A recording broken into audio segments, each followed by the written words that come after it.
ಸಂತು ಅಕ್ಕನ ಹತ್ರ ಹೋಗಿ ನೀನು ಸಾರಿ ಕೇಳಲೇಬೇಕು ಅಂತ ತುಂಬ ಹಠ ಹಿಡಿದ್ಬಿಟ್ಟಿದ್ದಾನೆ. ಅದಕ್ಕೆ ಹೋಗಿ ಸಾರಿ ಕೇಳ್ತೀನಿ. ಏನು ಮಾಡೋಣ, ಸಾರಿ ಕೇಳಲೇಬೇಕಲ್ಲ. ಜೀವಿತ ಇನ್ನು ಇಲ್ಲೇ ನಿಂತ್ಕೊಂಡಿದ್ಯಲ್ಲ, ಹೋಗಿ ಅಕ್ಕನ ಹತ್ರ ಸಾರಿ ಕೇಳೋ ಅಂತ ಹೇಳಿಲ್ವಾ ನಾನು? ಅದಕ್ಕೆ ಹೋಗ್ತಾ ಇದ್ದೀನಪ್ಪ, ಸಾರಿ ಕೇಳೋಣ ಅಂತಲೇ ಹೋಗ್ತಾ ಇದ್ದೀನಿ. ಹೋಗೋವರೆಗೂ ಸ್ವಲ್ಪ ಸುಧಾರಿಸು. ಅಕ್ಕ ಅಣ್ಣನ ಹತ್ರ ಇಬ್ಬರ ಹತ್ರನೂ ಹೋಗಿ ನೀನು ಫಸ್ಟ್ ಕ್ಷಮೆ ಕೇಳಬೇಕು. ನೀನು ಮಾಡಿರೋ ತಪ್ಪಿಗೆ ಕ್ಷಮೆ ಅನ್ನೋದು ಇರಬೇಕು. ಹೋಗು, ಅವರು ದೊಡ್ಡವರು ಅಂದಮೇಲೆ ನಾವು ಅವ್ರ ಹತ್ರ ಹೋಗಿ ಕ್ಷಮೆ ಕೇಳೋದ್ರಲ್ಲಿ ಯಾವುದೇ ರೀತಿ ಏನೂ ತಪ್ಪಿಲ್ಲ. ದೊಡ್ಡವ್ರಿಗೆ ನಾವು ತಲೆ ಬಾಗಲೇಬೇಕು. ನಾವು ತಪ್ಪು ನಮ್ಮದೇ ತಪ್ಪಿದ್ರೂ ನಾವೊಂದು ಒಂದು ಪಕ್ಷ ನಮ್ಮದೇ ತಪ್ಪಿದ್ರೂ ನಾವು ಅದನ್ನ ಅನುಸರಿಸ್ಬೇಕು. ಯಾಕಂದರೆ ದೊಡ್ಡವರು ಅವ್ರ ವಯಸ್ಸಿಗಾಗಲಿ ಅವ್ರ ಸ್ಥಾನಕ್ಕಾಗಲಿ ಯಾವತ್ತೂ ಬೆಲೆ ಕೊಡಬೇಕು. ಹೋಗು. ಹೋಗ್ತೀನಿ, ಕೇಳ್ತೀನಿ ಹೇಳು, ಕ್ಷಮೆನೇ ಕೇಳ್ತೀನಿ, ಕಾಲಿಗೆ ಬೀಳ್ತೀನಿ ಹೇಳಪ್ಪ. ಹೋಗಿ ನೀನು ಎಷ್ಟು ಬೇಗ ಕ್ಷಮೆ ಕೇಳ್ತೀಯೋ ಅಷ್ಟು ಒಳ್ಳೆಯದು. ಯಾಕಂದರೆ ಬೇರೆಯವ್ರು ಮತ್ತೆ ಕೆಲಸಕ್ಕೆ ಬಂದುಬಿಟ್ರೆ ನಿನಗೆ ಇಲ್ಲಿ ಕೆಲಸ ಇಲ್ಲಂಗೆ ಆಗ್ಬಿಡುತ್ತೆ. ಅಕ್ಕಂಗೇನು ಬೇರೆಯವ್ರನ್ನ ಕರ್ಕೊಂಬಂದು ಇಲ್ಲಿ ಕೆಲಸ ಮಾಡಿಸೋದು ಗೊತ್ತಿಲ್ಲ ಅಂತ ಅಂದ್ಕೊಂಡ ಕರ್ಕೊಂಬಂದು ಅಕ್ಕ ಎಂಥವ್ರನ್ನೂ ಬೇಕಾದರೂ ಕೆಲಸ ಮಾಡಿಸುತ್ತೆ. ಅಷ್ಟು ಕೆಪಾಸಿಟಿ ಐತೆ ಅವ್ರಿಗೇನು ಅನ್ಕೊಂಡಿದೆಯಾ? ದುಡ್ಡಿದೆ, ಕಾಸಿದೆ, ಅವ್ರು ಏನು ಬೇಕಾದ್ರೂ ಮಾಡ್ತಾರೆ. ಫಸ್ಟು ನೀನು ಸರಿಯಾಗಿರೋದು ನೋಡಬೇಕು ಅಷ್ಟೇ. ಅವ್ರು ಹೇಳ್ದಂಗೆ ಕೇಳಬೇಕು. ಅವ್ರು ಏನು ಕೆಲಸ ಹೇಳಿದ್ರು ಮಾಡಬೇಕು. ಈಗ ನೀನು ಎಲ್ಲೇ ಆಗಲಿ ಒಂದು ಫ್ಯಾಕ್ಟ್ರಿಗೆ ಹೋದ್ರೂ ಕೆಲಸದವ್ರು ಹೇಳ್ದಂಗೆ ಕೇಳಲೇಬೇಕಾಗುತ್ತೆ. ಓನರ್ ಏನು ಇದ್ದಾರೆ, ಆ ಸೂಪರ್ವೈಸರ್ ಅನ್ನೋರು, ಅಲ್ಲಿ ಏನಿರ್ತಾರೆ ಮ್ಯಾನೇಜರ್ ಅನ್ನೋರು ಏನಿರ್ತಾರೆ ಅವ್ರು ಹೇಳ್ದಂಗೆ ಕೇಳಲೇಬೇಕಾಗುತ್ತೆ ಯಾರೇ ಆಗಲಿ. ಇವಾಗ ನಮ್ಮಣ್ಣ ನಮ್ಮ ಅಕ್ಕ ದೊಡ್ಡವರು ಅಂದಮೇಲೆ ಅವ್ರು ಹೇಳ್ದಂಗೆ ಕೇಳಲೇಬೇಕಾಗುತ್ತೆ. ಅವ್ರು ಸಂಬಳ ಕೊಡ್ತಾರೆ ಮತ್ತು ಅವ್ರು ಹೇಳ್ದಂಗೆ ಕೇಳಲೇಬೇಕಾಗುತ್ತೆ. ಯಾರು ಪುಕ್ಸಟ್ಟೆ ಯಾರು ಕೊಂಡ್ರು ಯಾರೂ ಕೊಡಲ್ಲ. ಒಂದು ಗಾರ್ಮೆಂಟ್ಸ್ಗೆ ಹೋಗು, ಪ್ರೊಡಕ್ಷನ್ ಕೊಟ್ಟು ನೀನು ಆಮೇಲೆ ನೀನು ಸಂಬಳ ತಗೊಳ್ಳೋದು. ಪ್ರೊಡಕ್ಷನ್ ಕೊಡಬೇಕು, ಟೈಮ್ ಟು ಟೈಮ್ ಏನಿದೆ ಒಂದೊಂದು ಗಂಟೆ ಪ್ರೊಡಕ್ಷನ್ ಕೊಡಬೇಕು. ಆ ಥರ ಇಲ್ಲೋದ್ರೆ ಯಾರು ಕುಂಡ್ರಿಸ್ಕೊಡಲ್ಲ. ನಿನಗೆ ಕೆಲಸ ದುಡ್ಡು ಕೊಡೋ ಅಂಥವ್ರು ಯಾರೂ ಸುಮ್ಮನೆ ಕೊಡಲ್ಲ. ಹೇಳ್ತಾರೆ, ಕೆಲಸ ಮಾಡಿಸ್ಕೊಳ್ತಾರೆ. ಪುಕ್ಸಟ್ಟೆ ಕೊಡೋಕ್ಕೇನು ಅವ್ರಿಗೇನಿದ? ಯಾರಾದರೂ ಹೇಳ್ತಾರೆ ಕೆಲಸನ. ಅಕ್ಕ ಅಕ್ಕ ಅಕ್ಕ ಏನು ಮಾಡ್ತಾ ಇದ್ದೀರಾ? ಇವಳು ಯಾಕೆ ಬಂದು ಸಂತು ಇಲ್ಲಿಗೆ? ಅಷ್ಟೊಂದೆಲ್ಲ ಕೋಪ ಮಾಡ್ಕೊಂಡು ನಾನು ಇಲ್ಲಿರೋದೇ ಇಲ್ಲ ಅಂತ ಹೊರಟೋದವಳು ಮತ್ತೆ ಯಾಕೆ ಬಂದು ಇಲ್ಲಿಗೆ? ಅಕ್ಕ ಕ್ಷಮಿಸ್ಬಿಡಿ ಅಕ್ಕ, ಯಾಕೋ ನನಗೊಂಥರ ಮನಸ್ಸು ಸರಿ ಇರಲಿಲ್ಲ, ತುಂಬ ಬೇಜಾರಾಗ್ಬಿಟ್ಟಿತ್ತು. ಅದಕ್ಕೆ ಈ ಥರ ನಡ್ಕೊಬಿಟ್ಟೆ. ಪ್ಲೀಸ್ ಕ್ಷಮಿಸ್ಬಿಡಿ. ಮನಸ್ಸಲ್ಲಿ ಏನು ಇಟ್ಕೊಳಕ್ಕೆ ಹೋಗ್ಬಿಡಿ. ಇನ್ಮೇಲಿಂದ ನೀವು ಹೇಳಿರೋ ಕೆಲಸ ಎಲ್ಲ ಮಾಡಿಕೊಂಡು ಚೆನ್ನಾಗಿ ಇಟ್ಕೊಂಡು ಹೋಗ್ತೀನಿ. ಪ್ಲೀಸ್ ಕ್ಷಮಿಸ್ಬಿಡಿ ಅಕ್ಕ. ದಮ್ಮಯ್ಯ ನಿನ್ನ ಕಾಲಿಗೆ ಬೀಳ್ತೀನಿ ಅಕ್ಕ, ಪ್ಲೀಸ್ ಕ್ಷಮಿಸ್ಬಿಡಿ. ಅವಳು ಅಕ್ಕ ಸ್ವಲ್ಪ ಮನಸ್ಸು ಹಂಗೇನೆ, ಅವಳು ಯಾಕೋ ಮನಸ್ಸು ಸರಿ ಇರಲಿಲ್ವಂತೆ. ಅದಕ್ಕೆ ಅಕ್ಕ ಏನೋ ಇದೊಂದು ಸತಿ ತಪ್ಪಾಯಿತು ಅಂತ ಕ್ಷಮೆ ಕೇಳ್ತಾ ಇದ್ದಾಳೆ. ಇದೊಂದು ಸತಿ ಕ್ಷಮಿಸ್ಬಿಡಿ ಅಕ್ಕ, ನಾನೇ ಹೇಳ್ತಾ ಇದ್ದೀನಲ್ಲ, ಇದೊಂದು ಸತಿ ಕ್ಷಮಿಸ್ಬಿಡಿ. ಇನ್ಮೇಲೆ ಅವಳಿಂದ ಏನು ತಪ್ಪು ಮಾಡದೇ ಇರೋ ಥರ ನಾನು ನೋಡ್ಕೊಂತೀನಿ. ಅವಳು ನೀವು ಹೇಳ್ದಂಗೆ ಕೇಳ್ಕೊಂಡು ಕೆಲಸ ಮಾಡ್ಕೊಂಡು ಹೋಗ್ತಾಳೆ. ನಾವು ಹೇಳಿರೋ ಕೆಲಸ ಮಾಡಬೇಕಷ್ಟೇ, ಜಾಸ್ತಿ ವಿರುದ್ಧವಾಗಿ ಮಾತಾಡಬಾರ್ದು. ಇಲ್ಲ ಅಕ್ಕ, ಇನ್ಮೇಲಿಂದ ಏನು ಮಾತಾಡಲ್ಲ. ನೀವೇನು ಕೆಲಸ ಹೇಳ್ತಿರೋ ಅದನ್ನು ಮಾಡ್ತೀನಿ. ಸೋಫಾದ ಮೇಲೆ ಕವರ್ ಆಗಿರ್ಬೋದು, ಬೆಡ್ ಕವರ್ ಆಗಿರ್ಬೋದು, ಡೈಲಿ ಚೇಂಜಸ್ ಮಾಡ್ತೀನಿ ಅಕ್ಕ. ಪ್ಲೀಸ್ ಅಕ್ಕ ಕ್ಷಮಿಸ್ಬಿಡಿ. ನಾನು ಮನಸ್ಸಿಗೆ ಭಾಳ ಬೇಜಾರಾಗ್ಬಿಟ್ಟಿತ್ತು. ಹಳೆದೆಲ್ಲ ಮನಸ್ಸಿನಲ್ಲಿ ಇಟ್ಕೊಂಡು ನನ್ನ ಜೀವನದಲ್ಲಿ ತುಂಬ ಬೇಸರ ಆಗ್ಬಿಟ್ಟಿತ್ತಕ್ಕ. ಅದನ್ನೆಲ್ಲ ಮನಸ್ಸಿನಾಗ ಇಟ್ಕೊಂಡು ಈ ಥರ ನಾನು ಮಾತಾಡಿದೆ ಅಷ್ಟೇ. ಇವಾಗ ಸ್ವಲ್ಪ ಸಮಾಧಾನದಾಗ ಕೂತ್ಕೊಂಡು ಎಲ್ಲ ಯೋಚನೆ ಮಾಡಿದಾಗ ಅಕ್ಕ ಅವ್ರ ಹತ್ರ ಹಂಗೆ ಮಾತಾಡಬಾರ್ದಲ್ಲ. ಈಗ ನಾವೆಲ್ಲಾದರೆ ಆಗಲಿ ಒಂದು 250 ರೂಪಾಯಿ ಕೂಲಿ ಕೆಲಸಕ್ಕೆ ಹೋಗ್ತೀವಿ. ಅಲ್ಲೇ ಆಗಲಿ ನೀಟಾಗಿ ನಾವು ಕಳೆ ತೆಗಿಲಿಲ್ಲ ಅಂತಂದರೆ, ನೀಟಾಗಿ ಏನಾದರೂ ಅವ್ರು ಕೊಟ್ಟಿರೋ ಅಂಥ ಕೆಲಸ ನಾವು ಮಾಡಲಿಲ್ಲ ಅಂತಂದರೆ, ನೀಟಾಗಿ ಕೆಲಸ ಮಾಡಮ್ಮ, ನೀನು ಪುಕ್ಸಟ್ಟೆ ಮಾಡ್ತೀಯಾ, ದುಡ್ಡು ತಗೊಳಲ್ವಾ, ಯಾಕೆ ಸರಿಯಾಗಿ ಮಾಡ್ತಿಲ್ಲ ಅಂತ ಹೇಳಿ ಬೈತಾರೆ. ಒಂದು ಗಾರ್ಮೆಂಟ್ಸ್ಗೆ ಹೋಗಲಿ, ಪ್ರೊಡಕ್ಷನ್ ಕೊಡಬೇಕು ಟೈಮ್ ಟು ಟೈಮು. ಒಂದು ಟೈಮ್ ಏನಾದರೂ ನಾವು ಒಂದು 5 ಪೀಸ್ ಕಡಿಮೆ ಕೊಟ್ಟಿದ್ದೀವಿ ಅಂದರೆ, ಯಾಕಮ್ಮ 5 ಪೀಸ್ ಕಡಿಮೆ ಕೊಟ್ಟಿದ್ದೀಯಾ, ಪೀಸ್ ಪೆಂಡಿಂಗ್ ಆಗಂಗಿಲ್ಲ. ಎಲ್ಲ ಗಾರ್ಮೆಂಟ್ಸಲ್ಲಿನೂ ಕಷ್ಟ. ಇನ್ನು ಯಾವುದಾದ್ರೂ ಇನ್ನು ಬೇರೆ ಹೊರಗಡೆ ಎಲ್ಲ ಯಾವ ಕೆಲಸಕ್ಕೆ ಹೋದ್ರೂ ಅವ್ರು ಕೊಟ್ಟಿರೋ ಕೆಲಸನ ಬೇಗ ಟೈಮಿಂಗ್ಸಿಗೆ ಏನಿರುತ್ತೆ ಕೆಲಸನ ಮಾಡಿಬಿಡ್ಬೇಕು. ಯಾವುದೇ ಆಗಲಿ, ಯಾವ ಕೆಲಸಗಳೇ ಆಗಲಿ ಟೈಮಿಂಗ್ ಮಾಡಲಿಲ್ಲ ಅಂತಂದರೆ ಸಂಬಳ ಕೊಡೋರು ಯಾರೂ ಸುಮ್ಮನಿರಲ್ಲ.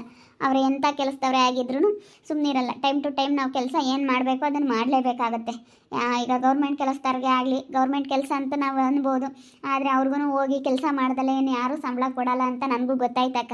ಅದನ್ನೆಲ್ಲ ಯೋಚನೆ ಮಾಡಿ ನನಗೆ ಈ ರೀತಿ ಮನಸ್ಸಿಗೆ ಅನ್ನಿಸ್ತು. ನಾನು ಯಾಕಪ್ಪ ಹಿಂಗೆ ಮಾತಾಡಿದೆ, ಅಕ್ಕನ ಹತ್ರ ಹಿಂಗೆ ಮಾತಾಡಬಾರ್ದು ಅಂತ ನನಗೆ ಬೇಜಾರಾಗ್ಬಿಡ್ತು. ಹೇಳಿದಿನಕ್ಕ ಸರಿಯಾಗಿ. ಏನಾರ ಅಕ್ಕನ ವಿರುದ್ಧ ಮಾತಾಡಿದಿ ಅಂದರೆ ನಿನಗೆ ಗ್ರಾಚಾರ ನೆಟ್ಕಿರೋದಿಲ್ಲ. ಅಕ್ಕ ಹೇಳ್ದಂಗೆ ಕೇಳಬೇಕು ಅಂತ ಹೇಳಿದ್ದೀನಿ. ಸರಿ ಆಯಿತು ಸಂತು, ಅಕ್ಕ ಹೇಳ್ದಂಗೆ ಕೇಳ್ತೀನಿ, ಅಕ್ಕ ಅಣ್ಣ ಹೆಂಗೆ ಹೇಳ್ತಾರೋ ಹಂಗೆ ಕೇಳ್ತೀನಿ ಅಂತ ಹೇಳಿದಾಳೆ. ಇಲ್ಲ ನೋಡಮ್ಮ, ನಮ್ಮ ಮನೆಯಲ್ಲಿ ಬೇರೆ ಕಡೆ ಟಾರ್ಚರ್ ಕೊಟ್ಟೋಷ್ಟು ನಾವು ಯಾರಿಗೂ ಏನು ಟಾರ್ಚರ್ ಕೊಡಲ್ಲ. ನಾವಿಲ್ಲೋಡಿ ಎಲ್ಲರಾದ್ರೂ ಚೆನ್ನಾಗಿರ್ಬೇಕು ಅಂತ ಬಯಸ್ತೀವಿ. ನಾವು ಎಲ್ಲರೂ ಚೆನ್ನಾಗಿರ್ಸ ಅಂತ ಕೇಳ್ರಿ. ಇಷ್ಟು ವರ್ಷ ಕೆಲಸ ಮಾಡ್ಕೊಂಡು ನಮ್ಮ ಹತ್ರ ಇದ್ದಾನೆ, ನಾವೇನಾದ್ರೂ ಅವ್ನಿಗೆ ಏನಾದ್ರು ಕಿರಿಕಿರಿ ಮಾಡಿದೀವ, ಅವ್ನಿಗೇನಾದ್ರೂ ಟಾರ್ಚರ್ ಕೊಟ್ಟಿದ್ದೀವಿ ಅಂತ ಒಂದ್ಸತಿ ವಿಚಾರಣೆ ಮಾಡಿ. ನೀವು ಹೆಂಗೆ ನಮ್ಮ ಹತ್ರ ಚೆನ್ನಾಗಿರ್ತೀರೋ ನಾವು ಅಷ್ಟು ಪ್ರೀತಿ ಅನ್ನೋದು ಕೊಡ್ತೀವಿ. ಯಾವ ಕೆಲಸದ ಹತ್ರನೇ ಆಗಲಿ, ನೀವು ಯಾವ ಕೆಲಸನೇ ಆಗಲಿ ಪ್ರೀತಿಯಿಂದ ಮಾಡಿದ್ರೆ ಅದು ಜಾಸ್ತಿ ಹೆವಿ ಅನ್ಸಲ್ಲ. ಯಾವ ಕೆಲಸನೇ ಆಗಲಿ ಇಂಟ್ರೆಸ್ಟಿಂದ ಮಾಡಬೇಕು. ನಿಮಗೆ ಕೆಲಸ ಮಾಡೋದಕ್ಕೆ ಮನಸ್ಸಿಲ್ಲ ಅಂತಂದರೆ ಒಂದು ಸಣ್ಣ ಚೊಂಬಲ್ಲಿ ನೀರು ಇರುತ್ತಲ್ಲ, ಅದನ್ನ ಎತ್ತಿಡೋದು ಕೂಡ ಕಷ್ಟ ಆಗುತ್ತೆ. ಫಸ್ಟ್ ನಮಗೆ ಕೆಲಸ ಮಾಡೋದಕ್ಕೆ ಇಂಟ್ರೆಸ್ಟ್ ಅನ್ನೋದು ಇರಬೇಕು. ಯಾವ ಕೆಲಸ ಮಾಡಬೇಕಾದ್ರೆ ಆಗಲಿ ನಮ್ಗೆ ಇಂಟ್ರೆಸ್ಟ್ ಅನ್ನೋದು ಇರಬೇಕಮ್ಮ. ನಿನಗೆ ಇಂಟ್ರೆಸ್ಟ್ ಅನ್ನೋದಿಲ್ಲ ಕೆಲಸದಲ್ಲಿ, ನಿನಗೆ ಬೇರೆ ಥರನೇ ಯೋಚನೆ ಬರ್ತಾ ಇದೆ. ನಾನು ನೋಡಿದ ತಕ್ಷಣ ಹೇಳ್ತೀನಿ, ನಾನು ನಿನಗೆ ಇಂಟ್ರೆಸ್ಟ್ ಅನ್ನೋದಿಲ್ಲ. ಇಂಟ್ರೆಸ್ಟ್ ಇರಬೇಕು ಫಸ್ಟ್. ನಾವು ಮಾಡೋ ಅಂಥ ಕೆಲಸದಲ್ಲಿ ಫಸ್ಟ್ ನಾವು ಇಂಟ್ರೆಸ್ಟ್ ಹಾಕಬೇಕು. ಇಂಟ್ರೆಸ್ಟಿಂದ ಮಾಡಿದ್ರೆ ಅದೆಷ್ಟೇ ಹೆವಿ ಕೆಲಸ ಆಗಿದ್ರು ಅದು ಭಾಳ ಈಸಿ ಆಗಿಬಿಡುತ್ತೆ. ಸರಿನಾ? ಇಂಟ್ರೆಸ್ಟ್ ಹಾಕಬೇಕು, ಇಂಟ್ರೆಸ್ಟಿಂದ ಮಾಡಬೇಕು, ಜವಾಬ್ದಾರಿ ತಗೋಬೇಕು. ಸರಿನಾ? ಅದನ್ನ ಅರ್ಥ ಮಾಡ್ಕೊಳ್ಳಿ ಫಸ್ಟು. ಸರಿ ಆಯ್ತಣ್ಣ, ಹೇಳಿದ್ದೀನಿ ಇಂಟ್ರೆಸ್ಟಿಂದ ನೀನು ಕೆಲಸ ಮಾಡಬೇಕು ಇಂಟ್ರೆಸ್ಟ್ ತೊಗೊಂಡು ಅಂತ ಹೇಳಿದ್ದೀನಿ. ಸರಿ ಆಯಿತು ಅಂತ ಹೇಳವಳೆ, ಮಾಡ್ತಾಳಣ್ಣ. ಇನ್ನೇನು ಮಾತಾಡಲ್ಲ, ಅಕ್ಕನ ವಿರುದ್ಧ ಏನು ಮಾತಾಡಲ್ಲ. ಮತ್ತೇನಾದರೂ ಮಾಡಿದ್ಯಾ ಅಂತಂದರೆ ನೆಕ್ಸ್ಟ್ ಇನ್ಯಾವತ್ತು ನಿನಗೆ ಇಲ್ಲಿ ಜಾಗ ಇಲ್ಲ, ಹೋಗ್ತಾ ಇರಬೇಕಂತ ಹೇಳಿದ್ದೀನಿ ಅಷ್ಟೇ. ಇನ್ನೇನು ಮಾಡೋದಣ್ಣ, ನಾನು ನಂಬ್ಕೊಂಡು ಬಂದಿದ್ದಾಳೆ, ನಾನು ಹಿಂದೆ ಬಂದವಳೆ, ನಾನು ಯಾವತ್ತೂ ಕೈ ಬಿಡಬಾರ್ದು ಅಂತ ನಾನು ಈ ರೀತಿ ಯೋಚನೆ ಮಾಡಿದ್ದೀನಿ ಅಣ್ಣ. ಇನ್ನೇನು ಮಾಡೋದು? ಸರಿ ಆಯ್ತಮ್ಮ, ಬಿಡು ಹೋಗ್ಲಿ. ಇದೊಂದು ಸತಿ ಈಗ ಎಂಥವ್ರಿಗೆ ಆಗಲಿ ಒಂದು ಕ್ಷಮೆ ಅನ್ನೋದು ಇರಬೇಕು. ಒಂದು ಸರಿ ತಪ್ಪು ಮಾಡಿದ್ದಾರೆ ಅಂತಂದರೆ ಒಂದು ಸತಿ ಕ್ಷಮಿಸ್ಬೇಕು. ಏನು ಮಾಡೋಕ್ಕಲ್ಲ, ಮನುಷ್ಯ ಅಂದಮೇಲೆ ತಪ್ಪು ಮಾಡೋದು ಸಹಜ. ಹಾಗೆ ಕ್ಷಮಿಸೋ ಅಂಥ ಗುಣನೂ ಇರಬೇಕು ಯಾರಿಗೇ ಆಗಲಿ. ಈಗ ನಾನು ನನ್ನ ಹೆಂಡತಿ ಏನೋ ಬಿಡು ಹೋದ್ರು ಹೋಗ್ಲಿ, ಏನೋ ನಿಮ್ಗೆ ಗೊತ್ತಾಗಿಲ್ಲ, ಈ ರೀತಿ ಮಾತಾಡಿದ್ದೀರಾ ಅಂತೇಳಿ ನಾವು ಕ್ಷಮಿಸ್ಬಿಡ್ತೀವಿ. ಇನ್ಮೇಲೆ ನೀವು ಚೆನ್ನಾಗಿ ಇಟ್ಕೊಂಡು ಹೋಗಿ ಅಷ್ಟೇ. ಚೆನ್ನಾಗಿದ್ರೆ ಯಾವುದೂ ಇರಲ್ಲ. ಫಸ್ಟ್ ನೀವು ಮೇನ್ ಚೆನ್ನಾಗಿರಬೇಕು. ನಮ್ಮ ಮನೇಲಿ ನಿಮ್ಗೆ ಯಾವುದಕ್ಕೆ ಆಗಲಿ, ನಿಮ್ಗೆ ಏನು ಹಣ್ಣು ಬೇಕು ತಿನ್ನಿರಿ, ನಿಮ್ಗೆ ಏನೆಲ್ಲ ಬೇಕು ನೀವು ತಿನ್ಕೊಂಡು ಚೆನ್ನಾಗಿರೋದು ನೋಡಿ. ನಾವು ತಿಂಡಿ ಅಡುಗೆ ಏನೇ ಮಾಡ್ಬೇಕಾರಾಗಲಿ ಸ್ವಲ್ಪ ಅದ್ರ ಮೇಲೆ ನೀನು ಇಂಟ್ರೆಸ್ಟಿಂದ ಮಾಡು, ಅವಾಗೆಲ್ಲ ರುಚಿಯಾಗಿ ಆಗುತ್ತೆ. ನೀನು ಏನೋ ಒಂಥರ ಯೋಚನೆ ಮಾಡ್ಕೊಂಡು ಮಾಡ್ತಾ ಇರ್ತೀಯ, ಅದಕ್ಕೆ ಈ ಥರ ಆಗಿರೋದು. ಸ್ವಲ್ಪ ಯೋಚನೆ ಮಾಡು ಜೀವಿತ. ನಾವು ನಿನ್ನೊಳ್ಳೇದಕ್ಕೆ ಹೇಳ್ತಾ ಇರೋದು. ಈ ಸ್ವಂತ ಒಳ್ಳೆ ಹುಡುಗ ಅಂಥ ಹುಡುಗನ ಮಾತ್ರ ನೀನು ಕಳ್ಕೊಬೇಡ ನೋಡಿ, ಹೇಳಿರ್ತೀನಿ. ಅವನು ಭಾಳ ದಿನದಿಂದ ನಮ್ಮ ಮನೆಯಲ್ಲಿ ಕೆಲಸ ಮಾಡ್ಕೊಂಡಿದ್ದಾನೆ. ಅವ್ನು ಯಾವತ್ತೂ ನಂಬಿಕೆ ಅನ್ನೋದು ಕಳ್ಕೊಂಡಿಲ್ಲ. ಅವನು ನಮ್ಗೆ ಅಷ್ಟೇ ಅಡ್ಜಸ್ಟ್ ಆಗಿದ್ದಾನೆ. ಅವನು ಮನೆ ಬೀಗನೇ ಅವ್ನ ಕೈ ಕೊಟ್ಟು ಹೋಗ್ಬಿಡ್ತೀವಿ ನಮ್ಮ ಎಲ್ಲಿಗಾದ್ರೂ ಹೋಗ್ಬೇಕಂತಂದರೆ. ಅಷ್ಟು ಅವನು ನಿಯತ್ತಿಂದ ಕೆಲಸ ಮಾಡ್ತಾ ಇದ್ದಾನೆ. ಸರಿನಾ? ಅವನ ಜೊತೆಗೆ ನೀನು ಇಟ್ಕೊಂಡು ನಿಯತ್ತ ಕೆಲಸ ಮಾಡಿಕೊಂಡು ಹೋಗು. ಮುಂದೆ ಇನ್ನೂ ನಿನಗೆ ತುಂಬ ಅನುಕೂಲ ಆಗುತ್ತೆ. ನಮ್ಮ ಮನೇಲಿದ್ದರೆ ಮಾತ್ರ ನೀನು ಇನ್ನೂ ಒಂದು ದೊಡ್ಡ ಸ್ಥಾನಕ್ಕೆ ಹೋಗ್ತೀಯಾ. ಮುಂದೆ ಇನ್ನೂ ತುಂಬ ನೀನು ಬೇಕಾದರೆ ಇನ್ನೂ ಏನು ಮಾಡ್ತೀಯೋ ನೀನು ಏನಾದರೂ ಮಾಡಬಹುದು. ನಾವು ಯಾವತ್ತೂ ನನ್ನ ಸಂಬಳ ಆಗಿರ್ಬೋದು ಕೇಳು, ಹಬ್ಬದಲ್ಲಿ ಬಟ್ಟೆ ತೊಗೊಂಬರ್ತೀವಿ. ನಮ್ಮ ಮನೇಲಿ ಏನೇ ನಾವು ನಮ್ಮ ಮನೆಗೆ ಬಟ್ಟೆ ತೊಗೊಂಬಂದ್ರೆ ಅವನಿಗೆ ತೊಗೊಂಬರ್ತೀವಿ ಕೇಳು. ನಾವು ಯಾವತ್ತೂ ಅವನಿಗೆ ಮಿಸ್ ಮಾಡಿಲ್ಲ. ಸರಿ ಆಯ್ತಕ್ಕ, ಖಂಡಿತ ಹಂಗೆ ಮಾಡ್ತೀನಿ. ನೀವು ಹೆಂಗೆ ಹೇಳ್ತೀರೋ ಹಂಗೆ ಎಲ್ಲದಕ್ಕೂ ನೀವು ಹೇಳ್ದಂಗೆ ಕೇಳ್ತೀನಿ ಅಕ್ಕ. ಕ್ಷಮಿಸ್ಬಿಡಿ, ತಪ್ಪಾಯಿತು. ಯಾಕೋ ನನ್ನ ಮನಸ್ಸು ಸರಿ ಇರಲಿಲ್ಲ ಅನಿಸುತ್ತೆ. ಅದಕ್ಕೆ ಅದು ಏನು ಮಾತಾಡಿದ್ನೋ, ನಾನು ನಿಮ್ಮ ಹತ್ರ ಏನು ಜಗಳ ಮಾಡ್ಕೊಂಡು ನನಗೆ ನೆನಪೇ ಇಲ್ಲ, ಆ ಥರ ಆಗ್ಬಿಟ್ಟೈತೆ. ನೆನಪಿನ ಶಕ್ತಿನೇ ಕಡಿಮೆ ನನಗೆ. ಯಾಕೆ ನಾನು ಈ ಥರ ಜಗಳ ಮಾಡ್ಕೊಂಡೆ, ಯಾಕೆ ಹಿಂಗೆ ಮಾಡ್ಕೊಂಡೆ, ನನಗೆ ತುಂಬ ಬೇಜಾರಾಗ್ತಾಯಿತ್ತು ಹೋಗತ್ಲಾಗಿ. ನಿಜ ತುಂಬ ಬೇಜಾರಾಗುತ್ತೆ ನನಗೆ ನೆನೆಸ್ಕೊಬಿಟ್ರೆ. ಅಯ್ಯೋ ಇದೇನಪ್ಪ ಇದು ಹಿಂಗೆ ಮಾತಾಡಿದ್ನ, ನಾನು ಇಂಥ ದೊಡ್ಡ ವ್ಯಕ್ತಿಗಳ ಹತ್ರ ನಾನು ಹಿಂಗೆ ಮಾತಾಡಿದ್ನ, ದೊಡ್ಡವ್ರ ಹತ್ರ ಅಂತ ನನಗೆ ಬೇಜಾರಾಗ್ತೈತೆ. ಮಾತಾಡಲ್ಲ ಅಣ್ಣ, ಕ್ಷಮಿಸ್ಬಿಡಿ ಅಣ್ಣ ನೀವು. ಸರಿ ಆಯ್ತು ಬಿಡ, ಮಾತ್ಲಾಗ ಹೋಗ್ಲಿ. ಇನ್ನೇನು ಮಾಡೋಕ್ಕಾಗತ್ತೆ, ಆಗೋದಾಗ್ಬಿಟ್ಟೈತೆ. ಇನ್ನು ಚೆನ್ನಾಗಿರೋದು ನೋಡು ಅಷ್ಟೇ. ಇನ್ನೇನು ಮಾಡೋದು? ಏನು ಮಾಡೋದು, ನನಗೆ ಏನು ಇದು ಬಿಟ್ಟರೆ ಬೇರೆ ಇನ್ನೇನೋ ಗತಿ ಇಲ್ಲ.